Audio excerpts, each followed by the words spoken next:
rekan dari kelompok banjir yang disponsori oleh Bugis dengan Bugis Coklat karya asli Burahmi. Tema yang bencana yang kita bawa adalah bencana banjir, yaitu yang hampir sering terjadi di sekolah ketika di mana musim penghujan itu sudah mulai waktunya. Contoh yang kemarin yang kita bawa adalah nama lokasi itu di SMA Muhammadiyah 1 Banyuwangi. Alamatnya di Jalan Barong, tepatnya di Bakungan, Kecamatan Gelaga. Dalam metrik 1 kita ada beberapa ancaman yang sudah kita pelajari kemarin. Yang pertama adalah ancaman secara geologi, di mana ada beberapa ragam ancaman. Satu, curah hujan yang begitu tinggi karena terjadinya secara terus-menerus sehingga pola air itu tidak bisa meresap ke tanah karena memang konstruksi tanah kita beda dengan tanah yang lain. Kita adalah tanah urugan, jadi air tidak meresap begitu lancar. Yang kedua, ada topografi rendah, yaitu adalah cekungan, di mana sekolah ini masih banyak cekungan-cekungan, yaitu antara tanah yang di depan ataupun di belakang itu terdapat cekungan sehingga membentuk sebuah genangan air. Yang ketiga, ada jenis tanah yang tidak tertentu. Tadi yang saya sampaikan di awal, bahwasanya di SMA Muhammadiyah 1 Banyuwangi ini tanahnya masih berbentuk tanah uruh, bukan tanah asli, tanah liat, tapi tanah uruh. Yang keempat, yaitu adalah pendangkalan sungai, di mana SMA Muhammadiyah ini dikelilingi oleh 2 sungai. Yang pertama, sungai pembuangan yang biasanya dibuat di pinggir jalan. Yang satunya adalah sungai besar yang turun langsung dari Gunung Ijen. Nah, biasanya kebetulan untuk sungai besarnya ini tepat di belakang sekolah kita. Posisinya hari ini tanah itu sudah mulai naik, masih belum ada pengurukan tanah, sehingga pendangkalan di sungai ini masih rawan untuk terjadinya banjir. Yang kelima, rusaknya daerah resapan. Akhirnya di daerah lingkungan sekitar, ketika kemarin kita menyiapkan tanah 3 meter untuk resapan, tersapu oleh banjir. Terjadi kurang lebih 1 minggu yang lalu terjadi banjir, kurang lebih setengah meter tingginya. Itu tanah untuk SMA sudah habis terkikis oleh di bawah banjir. Ancaman hidrometeorologi nih. Yang sering terjadi di sini itu adalah banjir, tapi yang jelas bukan banjir bandang karena tidak mengakibatkan begitu banyak korban jiwa, tidak banyak mengakibatkan kerusakan dalam hal infrastruktur, tapi yang jelas kita masih ada di banjir, yaitu diakibatkan oleh hujan deras. Yang ketiga, ancaman biologi. Nah, ancaman biologi ini sangat banyak. Yang pertama itu ada wabah penyakit. Penyakit ini mulai dari PKK. PKK itu bukan kumpulannya para ibu-ibu, tapi PKK di sini adalah panu, kadas, dan kurap. Nah, ini penyakit kulit yang sering banyak terjadi ketika banjir mulai melanda. Yang kedua, ada pandemi. Pandemi ini banyak sekali. Ada pandemi mulai dari segi ekonomi, dari segi pangan, dan sebagainya. Yang ketiga, ada serangan hama. Kebetulan di belakang sekolah kami di SMA Muhammadiyah 1 Banyuwangi ini ada sungai. Di belakangnya sungai itu kebetulan ada sawah. Kebetulan sawah itu adalah ladang yang digunakan oleh masyarakat untuk mencukupi kebutuhan pokok, terutama pada sektor beras. Yang keempat, ada penyakit pada hewan. Nah, kebetulan kemarin ikan-ikan yang semula kita sudah mulai rawat ternyata mulai banyak yang mati karena airnya tercemar oleh beberapa faktor. Yang pertama, kena mungkin batu. Yang kedua, campuran air limbah masyarakat yang masuk ke aliran sungai besar, sehingga ikan-ikan yang ada di dalam sungai itu mulai mati satu persatu. Kan kasihan, innalillahi. Yang kelima, ada pencemaran biologis. Pencemaran biologis ini biasanya dilakukan oleh masyarakat, khususnya pada diri sendiri. Ada yang mungkin ketika dia melakukan pengungsian, otomatis ada beberapa hal yang memang tidak bisa dilengkapi karena adanya bencana banjir. Yang ketiga, yang selanjutnya ancaman kegagalan teknologi. Nah, di sini adanya jebolnya bendungan atau tanggul, tapi bukan tanggul yang di Jember, tapi tanggul tempatnya air. Nah, di belakang sekolah jarak 300 meter di sebelah timur itu ada tanggul. Kebetulan tanggulnya itu ada 2, sisi kanan dengan sisi kiri. Yang sisi kiri ini arah ke air laut, yang sisi kanan ini arah ke persawahan. Nah, yang sering terjadi jebol itu biasanya yang ke arah pembuangan arah laut, karena posisinya penampungan airnya sangat besar. Terus yang kedua, ada kerusakan pintu air. Kebetulan di situ pintu airnya sangat sederhana. Andaikan itu berupa dari baja, tidak menutup kemungkinan kuatnya, insya Allah kuat, tapi karena dari besi sehingga akan terjadinya karat dan akhirnya merusak dari penutupnya. Yang ketiga, rusaknya infrastruktur akibat banjir. Kemarin tahun 2024, kebetulan di akhir SMA Muhammadiyah terjadi bencana, yaitu robohnya plengsengan sehingga jebol karena efek dari suara dentuman batu dengan batu yang diakibatkan oleh banjir. Kebetulan tempatnya pas di belakangnya masjid SMA Muhammadiyah. Dan alhamdulillah dengan adanya bantuan dari stakeholder maupun pemerintahan, kita sudah bisa menyelesaikan walaupun masih separuh untuk plengsengan dengan ketinggian 4 meter dengan kedalaman 1,5 meter. Selanjutnya kita ada ancaman lingkungan, yaitu ada pencemaran air, erosi tanah, kerusakan ekosistem, sedimentasi, kerusakan pertanian maupun penyebaran penyakit. Ancaman sosial yang jelas ada beberapa, yaitu ada 6. Kelompok kami menjabarkan sebagai pengungsian penduduk, karena dalam hal pengungsian penduduk ini kita alokasikan di tanah lapang, yaitu di halaman SMA yang baru kita perbaiki melalui dengan pemaving, dengan adanya pavingisasi. Yang kedua, yaitu ada gangguan aktivitas masyarakat. Jelas ada gangguan karena di sebelah barat SMA ini ada jembatan yang semula ada penangkalnya di tengah untuk jalan. Alhamdulillah kemarin di saat banjir kok penengahnya itu sudah lepas. Akhirnya jembatan itu ketika dilewati dia goyah. Tidak menutup kemungkinan lebih dari 3 orang insya Allah akan jebol untuk penyeberangannya itu. Jadi sehingga banyak sekali kerusakan infrastruktur, terutama ya plengsengan. Mungkin bisa dilihat di tanah wakaf SMA Muhammadiyah yang ada di depan, di sebelahnya sungai itu kemarin sudah plengseng kurang lebih 3 meter habis dimakan oleh banjir. Yang ketiga, kita ada konflik sosial, pasti konflik sosial. Dalam arti konflik sosial itu di mana kita saling berebut dalam hal segi makanan, dalam segi obat-obatan maupun dalam hal kesejahteraan yang dialami oleh masyarakat atau penduduk yang terkena musibah. Yang keempat, kemiskinan, pasti kemiskinan. Kenapa? Karena mata pencaharian akan hilang. Tidak menutup kemungkinan karena posisinya semua harta benda kita di saat dilanda oleh banjir, kalau kita tidak bisa menyiapkan hal itu, semuanya akan hilang dengan sendirinya. Karena pasti akan menyelamatkan diri kita masing-masing. Nah, ini dari kemiskinan. Yang kelima pasti adalah masalah kesehatan. Yang sering terjadi itu adalah PKK. Panu kadas kurap, yaitu adalah penyakit kulit yang selalu menyerang masyarakat ketika banjir datang karena tercampurnya air.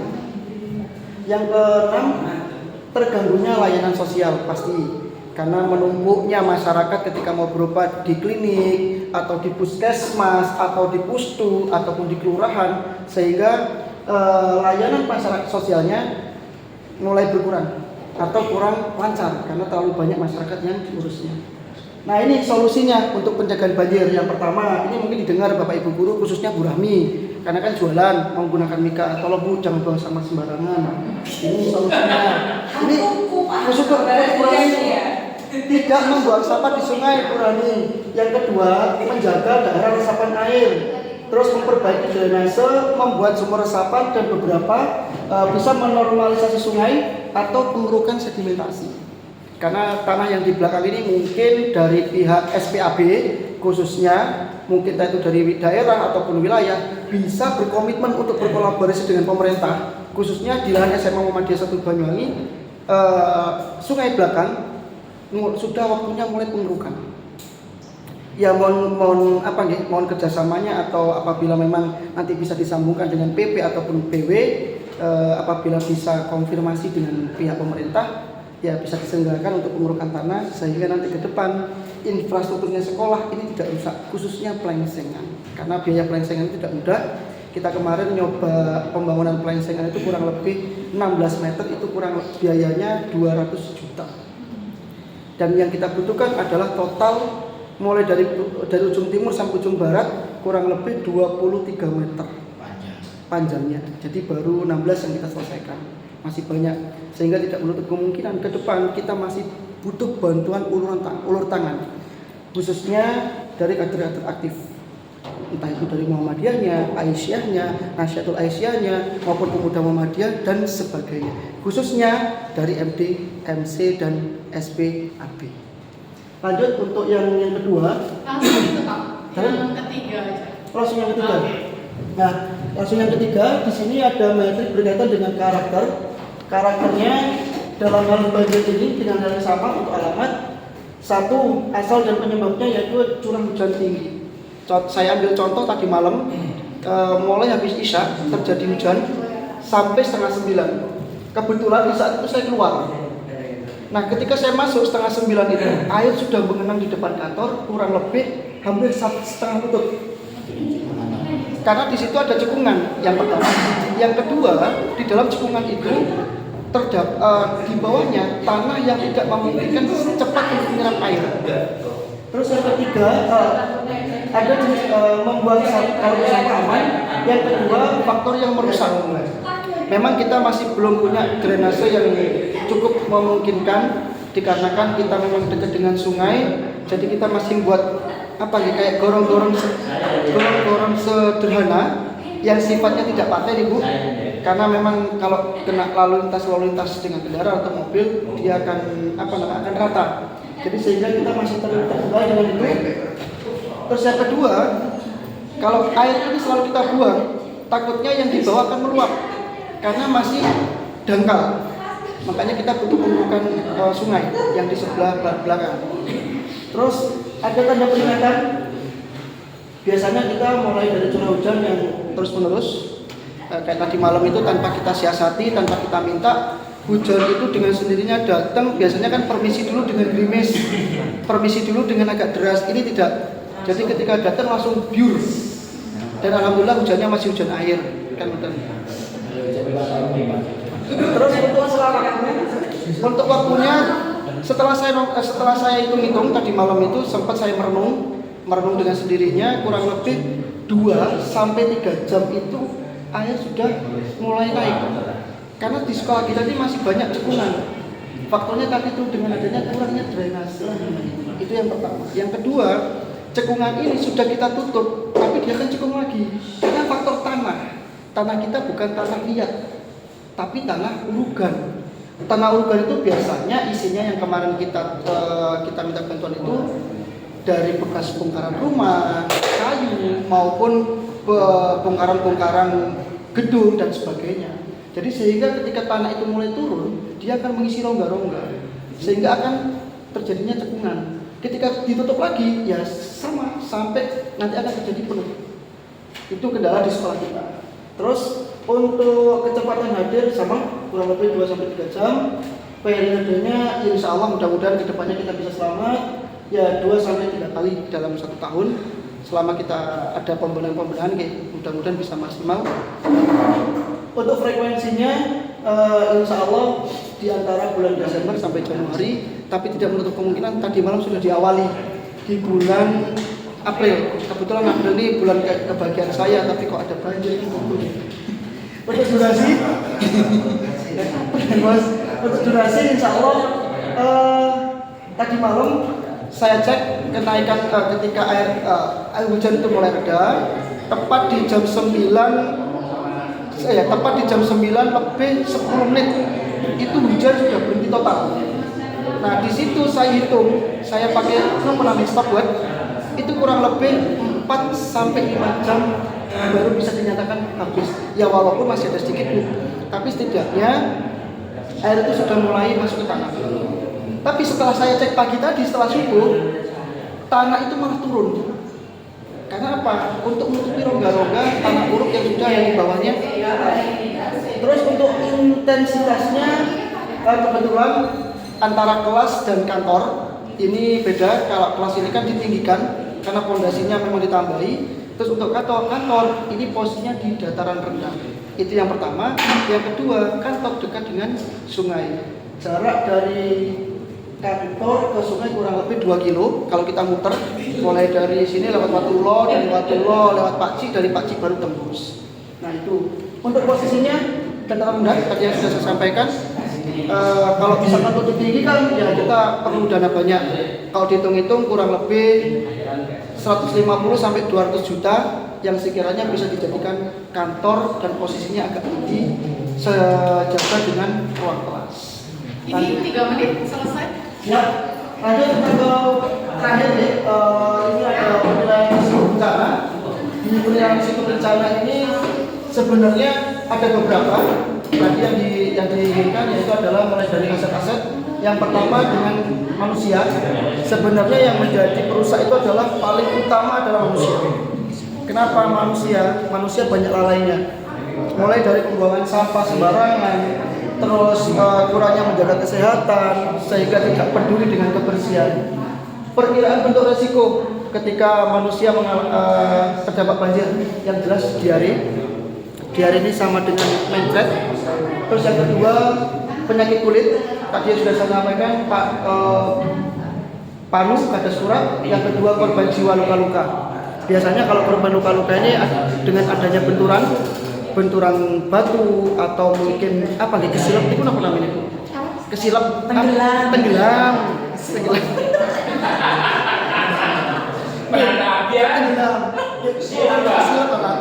Ini untuk jumlah nominalnya yang kita butuhkan dari diare penyakit kulit kurang lebih 5 juta. Karena apa? Kalau kita semuanya berobat menggunakan kalau kita berobat di puskesmas, insya Allah kita obatnya gratis. Tapi untuk periksa penyakit kulit maupun penanganan korban jiwa dan luka-luka kita memang membutuhkan anggaran. Walaupun kita sudah bisa kerjasama dengan Rumah Sakit Fatimah, tapi tidak menutup kemungkinan para tim medis maupun perangkatnya pasti membutuhkan anggaran. Nah, di situ kurang lebih 5 juta. Untuk penanganan penyebab, memang dari awal sebelum adanya SPAB, kami aturkan terima kasih, matur suwun sangat. Dengan adanya SPAB kita ke depan bisa lebih berhati-hati, khususnya apabila memang nanti ada tes menggunakan apa gitu kayak bencana alam yang aslinya, mungkin kita akan terima dengan baik. Kita kurang edukasi ataupun evakuasi. Dan itu aja. Terima kasih. Terima kasih. Assalamualaikum warahmatullahi wabarakatuh.